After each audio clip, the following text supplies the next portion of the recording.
welcome everybody, and thank you so much for having us here today. My question is, who wants to work in New Zealand after they graduate? Oh, you've come to the right room. That's good. I thought I might be in the wrong place. So let's imagine, close your eyes for one moment. You've now just all graduated and you've got a job interview. This is the hardest part of getting your foot over the line and into employment. What am I going to do? How should I dress? I should shower probably, brush my hair, look the best I can, because first impressions, how we perceive each other, is very, very important. So, no surprises here. That possibly not so good. This one, slightly a bit better. So it's about dressing for the job that you're going for. So wearing a three-piece suit to a job when you're going to be working outside may not be the best clothes to wear. So it's about suited to your situation. Once again, this is very, very stylised and, skirt, dress, trousers. Women can wear all items of clothing. But the general idea is I take pride in my appearance. I want to look good. I want them to say, wow, this person is going to be the face of my company. They're going to represent me in my firm when they're out doing their work. So that's how we make a good impression. This one, maybe not. Okay? So if you look like you're not really taking care of things, then it's not the great impression you want to make. In every culture, nation, there's customs, there's ways we greet each other. We may bow, we may kiss each other on the cheek, we shake hands. But do you know in New Zealand, that there is what people judge you on when they first meet you? Yeah, it's very Kiwi. The handshake is really important. And we all do it differently.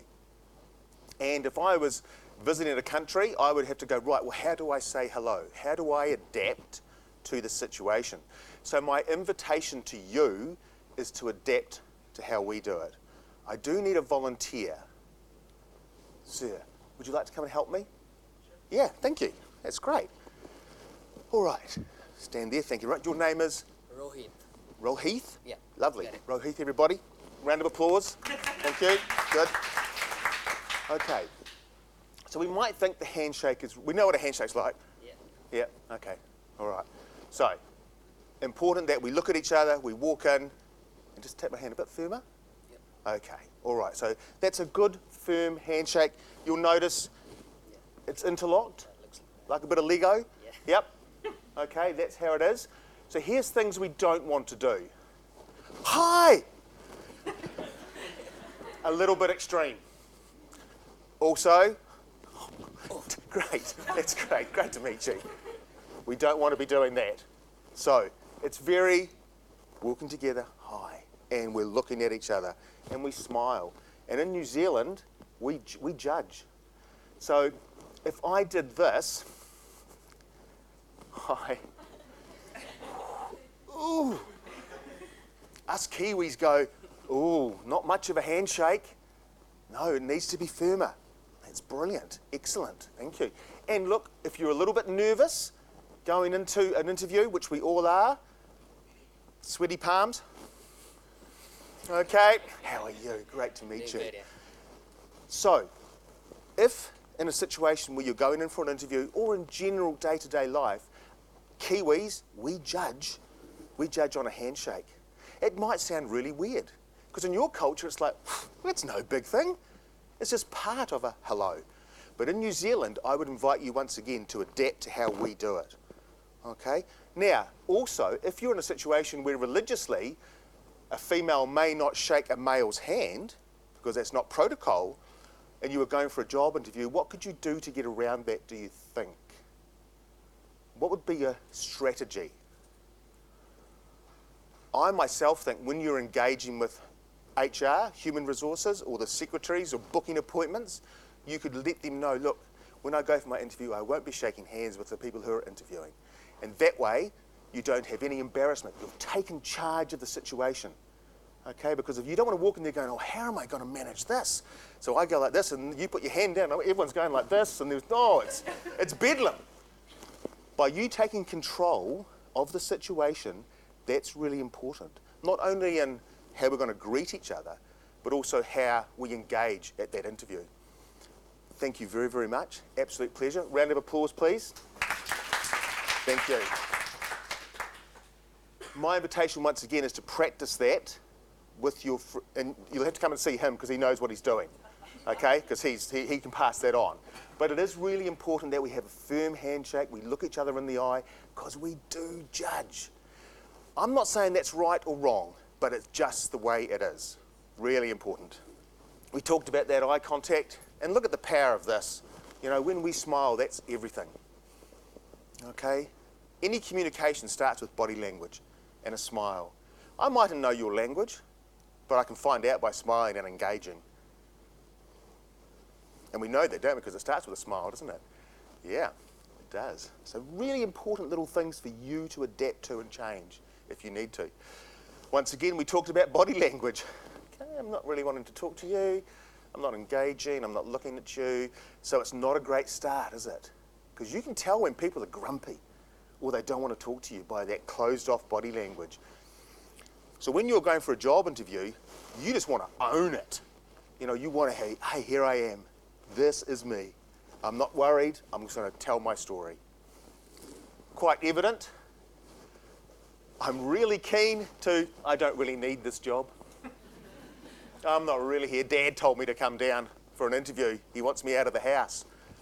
So this is a great example of really being engaged, being present, you know, being there and being available to discuss what you want to discuss. Great heels? High heels. Oh, high heels. Yeah? Short skirt. Yeah.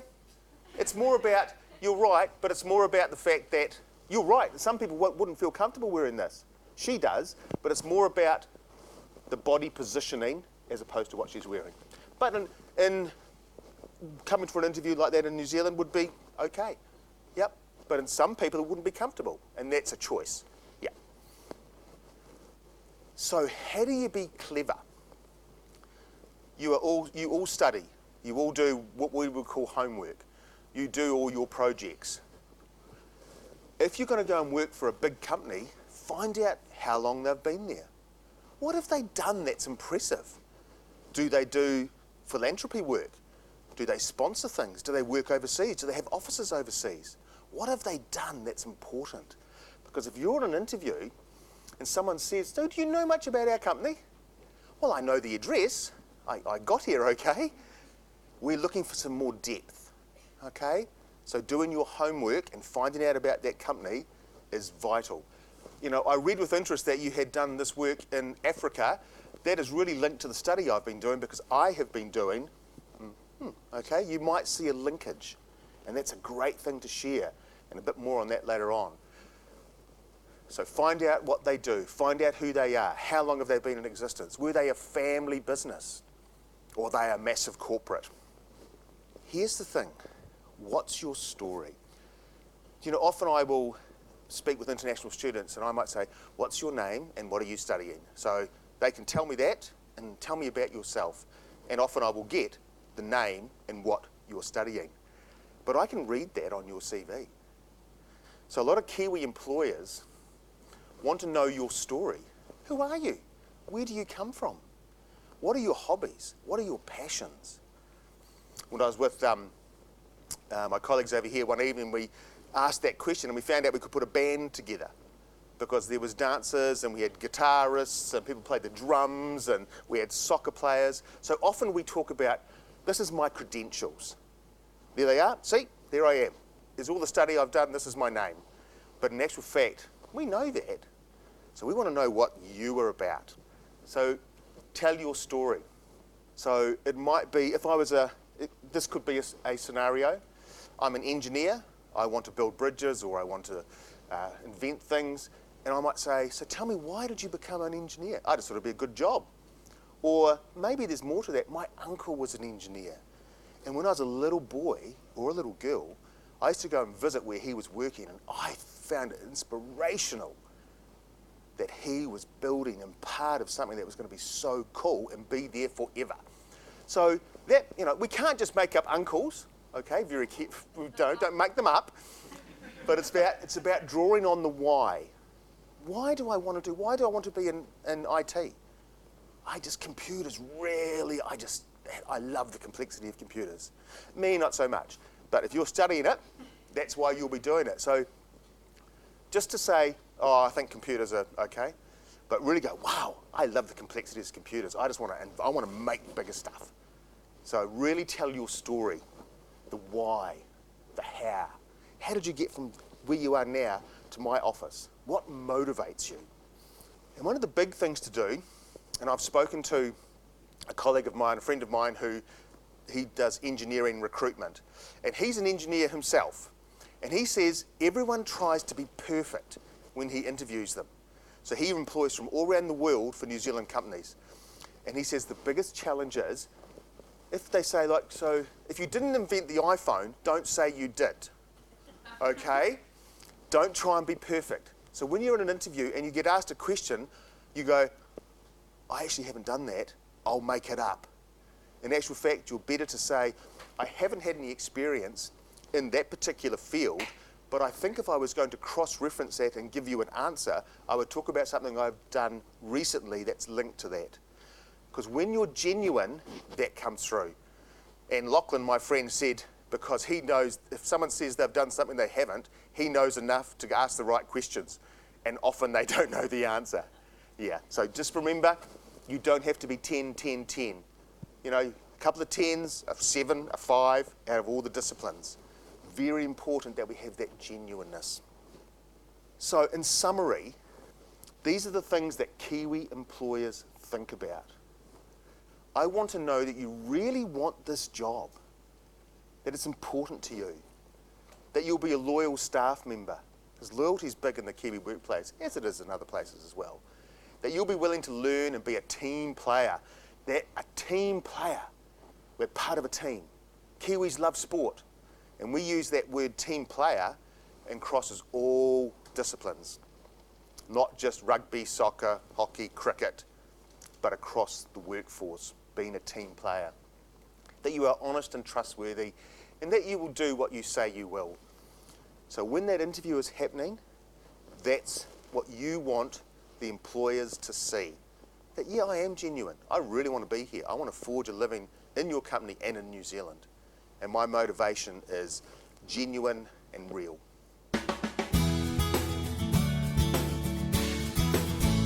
So Canterbury Tech is a membership organisation for technology companies and technology people. So if you're studying technology related subjects and want to get into that industry, you can join as a student member for free and come along to some of our networking events and so on.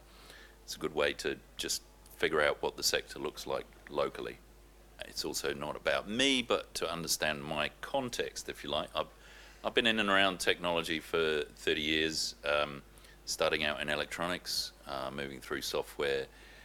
I've had roles as a business analyst, as a project manager, as a program manager, as a CEO, a variety of things. And now I have a number of roles, half-time general manager of Canterbury Tech, but I'm also a director and advisory board chair for a few local technology companies as well. So technology is my industry.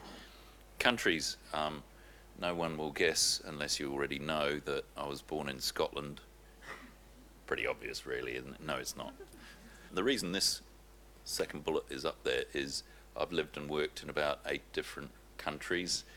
I've also travelled to 60 or 70 or more countries. I really enjoy different cultures, languages, and seeing how things operate in different countries. I've also worked in a number of multicultural teams and companies who've got presence in multiple countries and tried to manage the complexities of that. So that brings us on to culture, and you will know your culture extremely well, but I'd also urge you to understand the New Zealand culture, both as a country and also our working culture, get to know that a little better, and that'll stand you in good stead, as Simon mentioned, when you come to talk to companies about employment. I've been on both sides of the table as an employee and an employer. I've probably employed, I don't know, a couple of hundred people in 5 different countries, both in small startup organisations and in multinationals with 10, 20, 30,000 employees. So that's kind of my context. Job seeking. You'll already have talked about this quite a lot, but hopefully I'll inject a few gems of my own. When you're looking for a job, you need to be clear about what you want. That doesn't mean the technical area in which you want to work, and by technical I can mean accounting technical or technology technical.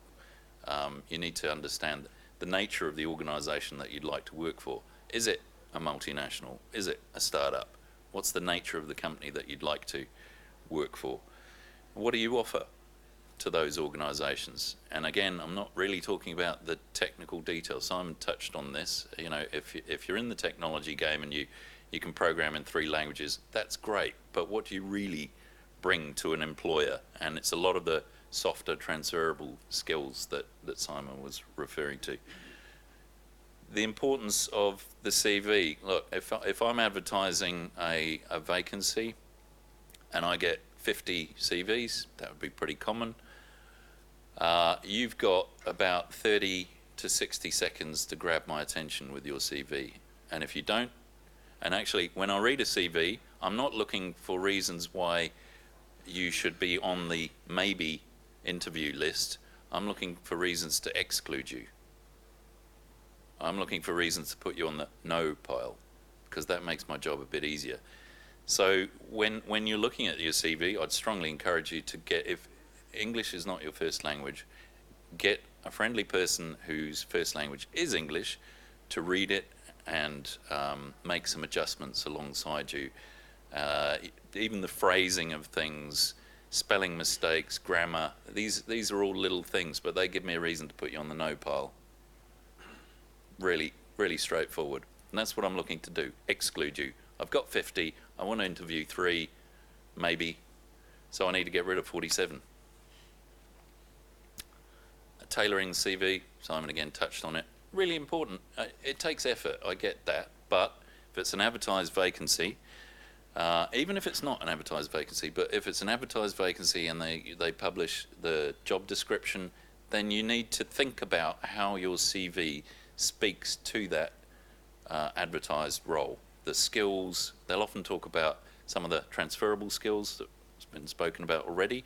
You need to think about how you highlight those things through your CV, because that's all I know about you, first off, probably, unless I've met you at a Canterbury Tech event. The CV is your shop front. It is what people see, and if you don't get past that initial gatekeeper who's looking through the 50 CVs, then you got nothing. So think about it and tailor your CV where it makes sense to the specific role. And also, we didn't collude on this, but it's good to see that some common themes coming out here. Cold calling and introductions can be really, really important in Canterbury. It's quite a parochial place. I don't know what the proportion is, might have been mentioned previously, but there's an awful lot of roles do not get advertised. They do not get advertised. So recruiters get to hear about some of them, but people tend to, if they have a role come up, they immediately start to look within their network first. They don't necessarily think, I'm going to put an advert on Seek. So if you're in the technology sector looking for a job in that game, you need to be out 6 months in advance, getting to know how the sector works. Doesn't matter what the sector is, getting to know how your sector works. Go along to appropriate meetups. There might be other industry events. Go along, figure out how that industry works, and you might just make some connections, get talking to some people that can give rise to some leads into a job later. And cold calling. I've had people literally come in off the street and drop a CV in at reception. And I admire that enterprise, rather than, don't be passive about it. Be quite active, be quite deliberate in how you go about trying to find a job. And language, look, language is important. English will not be first language for many of you, so get that practice at conversational English. Find some friendly locals to do some interview practice with, and put the spotlight on you. Create an interview-like situation before you get to it. Go along to networking events, and I'm a real introvert. I hate networking events really, but I force myself to go to them. It's amazing what can come out of them sometimes in Canterbury particularly. Practice your language skills, conversational business language skills. The interview. I've had people turn up to interview and they actually know very little about the company they're interviewing with. Don't do that. That's just a dumb move, right? You need to do your research. It might be asking people within your network. It might be Google. It's a great thing. Do your research on where the company came from, who the competitors are, what do they actually do, if you can find it, what's the culture of the organisation like, what sort of people do they employ. This is what I call research. And preparation for an interview is prepare your questions. Don't get towards the end of an interview and the interviewer is going to ask, what would you like to ask? Don't sit there and say nothing. You cannot do that. And often you'll pick up many of your questions on the way through the interview. You'll get your answers, but you need to have quite a few up your sleeve, figuratively speaking. And it's okay to have a piece of paper in your pocket. You get towards the end of the interview, you're asked, what questions have you got? Get your bit of paper out and run through them and see which is most appropriate. You're not going to sit there and ask a dozen questions, but make sure you demonstrate that you've thought about the questions that you're going to ask. Demonstrate to me that you understand this company that you're interviewing with and you're putting some thought into the questions you ask. First impressions matter, like the handshake test, which we screwed up, but we'll try that again later. They are important. The appropriate attire thing. Appropriate is really the key word here. If you turn up to a job interview in banking wearing shorts and a t-shirt, you're probably not going to get the role. If that were me interviewing, I'd go through a token 15-minute interview and then find a way to close it down. But if you're going for an interview with a 5-person startup in the software industry, then don't turn up wearing a suit and tie. You look stupid. You're just not going to get the job. Dress appropriately. And the first impressions, smile. Everybody's nervous at job interviews, including me, but smile. Show that you're happy to be there. Engage, the non-verbal stuff, the body language, the smiling, what you're doing with your hands, how you're dressed, what you've done with your hair, all these little things add up to that first impression. And once you get past my CV gate, you made it onto the 3-person shortlist for interviewing. I'm going to interview 3 people. Now you've got 30 to 60 minutes of my time, and that's all you've got. You're on stage for 30 to 60 minutes. You need to make an impression. And it might be you're going for your first job. You might have very limited work experience. Well, if you can, get some work experience. Almost doesn't matter what it is. Go work in a supermarket, a dairy, it doesn't matter, and find ways of bringing that experience into the room when you have, on your CV, but also in the interview situation. If you don't have any work experience, then take on a role as a secretary of a society at the university or something of that nature. Show you've got some enterprise, you've taken on some responsibility, and again, find ways of linking that into the role that you're applying for. And be yourself. There's no point trying to pretend you're someone that you're not. So everybody's nervous, but try and project an air of reasonable confidence and relax and smile. New Zealand, part of our New Zealand culture is we're a reasonably relaxed culture. We tend not to be terribly hierarchical in our organisations. The interview should be about having a conversation. And remember, you have some power. If you're going for a job, the employer needs you as much as you need them. So this is not a one-way conversation. It's a two-way, building that rapport, building a relationship. Don't forget, you have some power. And smile. See? Smiles go a long way. They do. They make the other person smile. We mirror one another.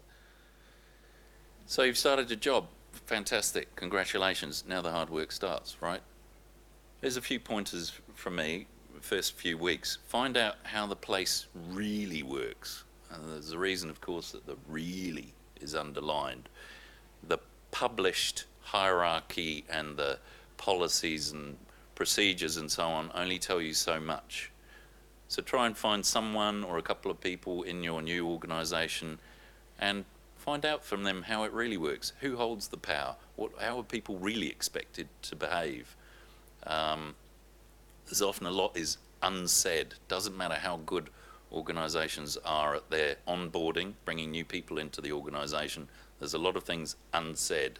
So ask questions of people that have been there a while. How does this organisation really work? Organisational culture is really important.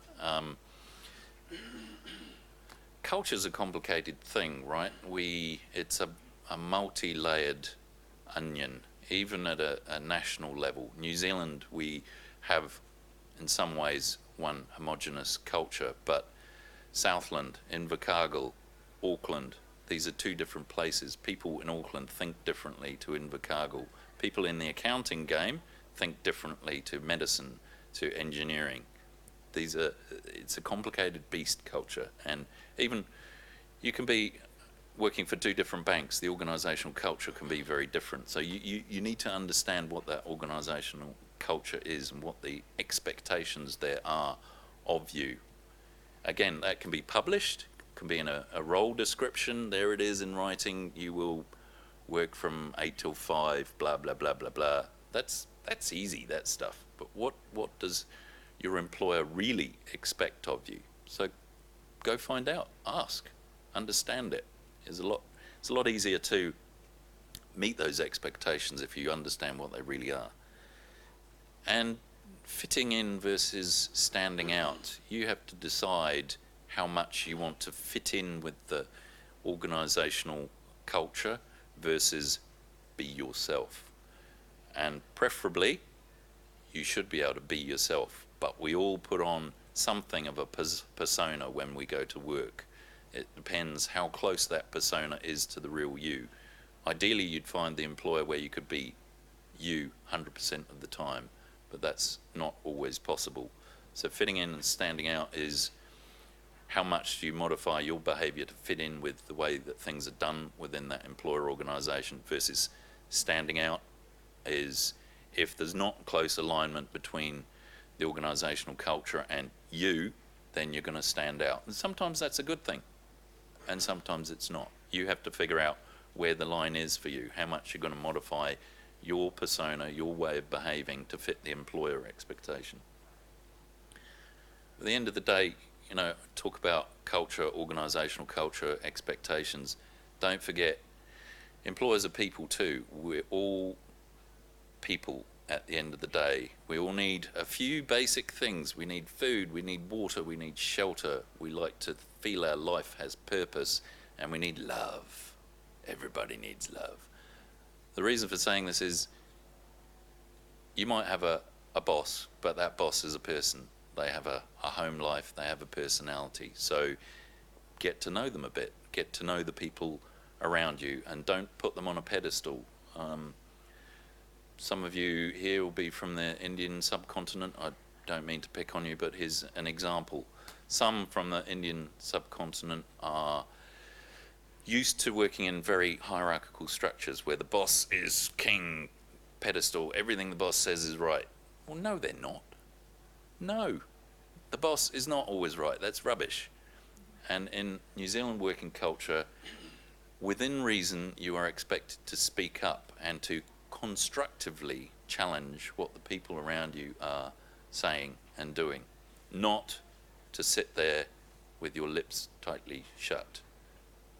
So be prepared to speak up. That's where the culture that you've grown up in and the culture of the organisation that you're working in, there might be some clashes there, so best to understand those up front. And if the culture of the organisation is that everybody challenges the boss, and it can be, then that's what you need to do.